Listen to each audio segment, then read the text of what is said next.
weerew maa ngi gis sax am na benn démission bu may gis sa page mooy directeur des archives. waay waay. maa ngi gis nga nee na kii la patriote la. mais xam nga man li ma jaaxal man je ne sais pas. L'ancienne directrice qui est la première femme. Directrice des archives. madame Fatou Cissé Diarra ndax man xam naa dafa dem retraite. wala soit dañ koo kii parce que Sénégal. pour l'histoire dans la une femme très discrète. et technique. donc mu nekkoon foofu ci directrice des archives. après ki ko remplacer. su ñëwee taxaw naan man patriote la alors que direction des archives ñi fa jaar ñëpp mosuloo xam seen coloration politique. man affaire bi tamit jaaxal na te xoolal loolu lu mel ni direction des archives. un politicien war na fa nekk. suñu archive lu day waar ko. mais li waa ji def dafa c'est un avant. xoolal Fatou Cissé Diarra nekk na fa moo ko suñu grande Adja si Fatou Cissé Diarra nekk na fa bërki démb rek ci livre Bachir bi maa ngi gis grand Mamadou Diarra professeur bu nekk EBAT moom ak ñoom Mbaye Thiam di ko nuyu ñoom ñëpp Cheikh Mamadou Diarra di ko ñaanal muy mag mu baax waliyu kaamil nag oyof am humilité donc mais tey archive nationale mës nga gis seen directeur mu bari wax.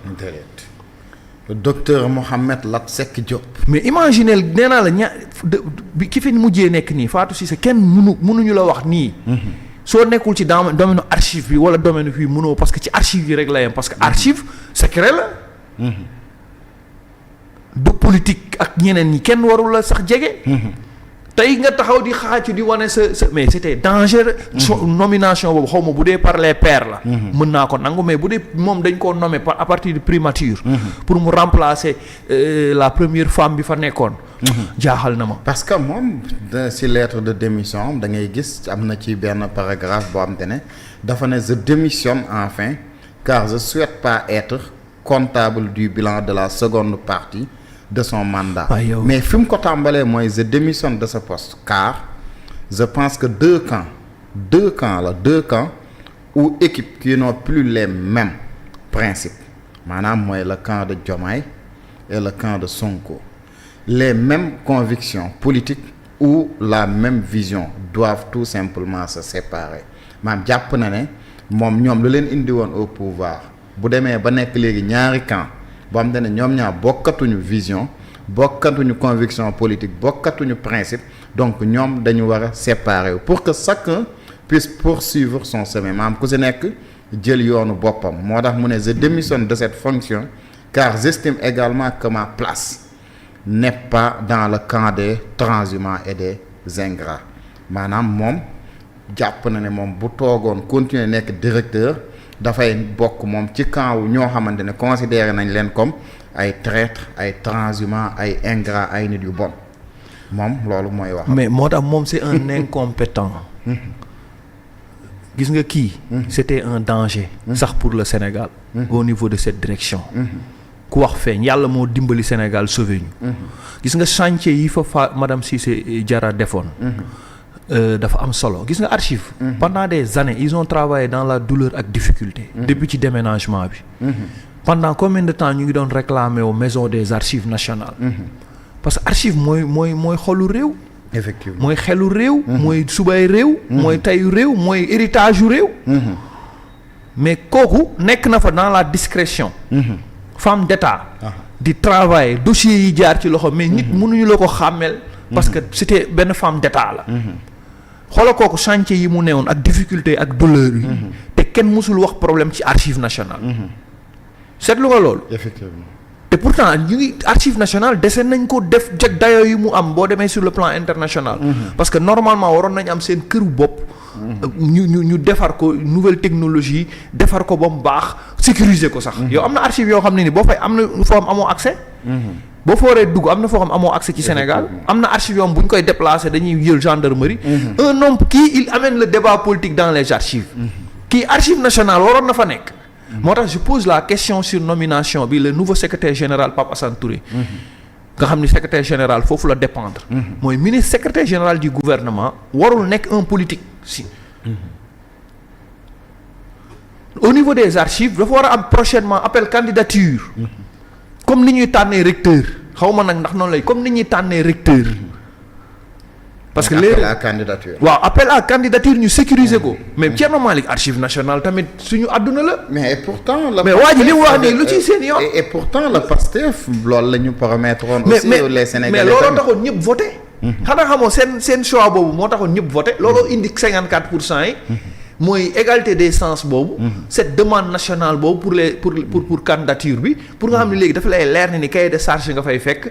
dañ lay élire dañuy tànn les meilleurs. gis nga ko mu ngi noonu. Mohamed Seck kii il méritait pas ce poste. désormais ex-directeur des archives du Sénégal mais kii yàlla moo ñu dimbali parce que il nous parle pas des archives. il nous parle pas du problème des archives jëli ji archives yi xool nu ñuy innové mu ñuy wax le problème politique.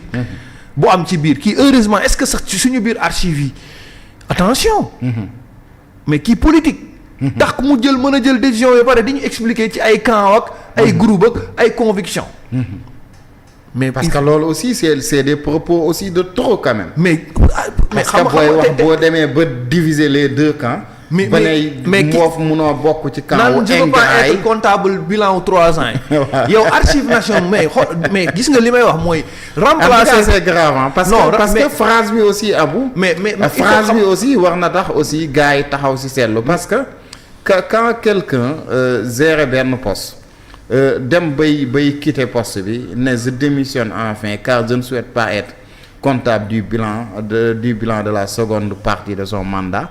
jàpp naa ne loolu am na si sax sañ-sañ mais ci lu ñu war a taxaw dëgg mooy fu muy wax ne maanaam je démissionne cette fonction car j'estime également que ma place n'est pas dans le camp des transhumants et des ingrats. mais kii moom ci boppam moo ingrat. moom ci boppam moo ingrat moom moo wane ingratitude ak direction boo xam ne ni mooy presque amu Sénégal. moom ci boppam moo incompétent moom ci boppam moo ingrat. parce que archi mais yow imaginez loolu. Sénégal seen ki fa mujj si femme d'état kenn mënu la ko ràññee ndax nekkoon ci archive yi. elle était comme les archives. silencieuse discrète. une très grande femme d'état. kenn xamu ko. parce que mu ngi woon ci archive yi. effectivement parce que muy nitu archive doo def bruit.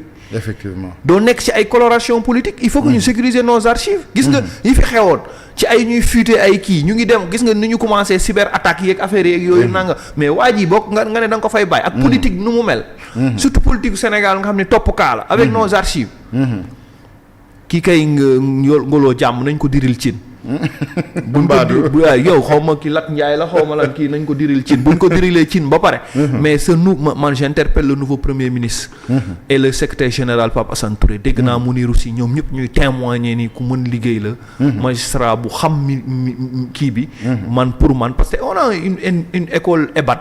une très bonne école gis naa ñu juré. bërki démb maa ngi gis ñu juré Baara Dieng gis naa ci sama benn xarit promo boo xam ni Baara Dieng mu ngi juré ndeysaan archiviste la. man xam naa famille archiviste yi boo leen gisee sax c'est des personnes discrètes ñi jaar EBAT.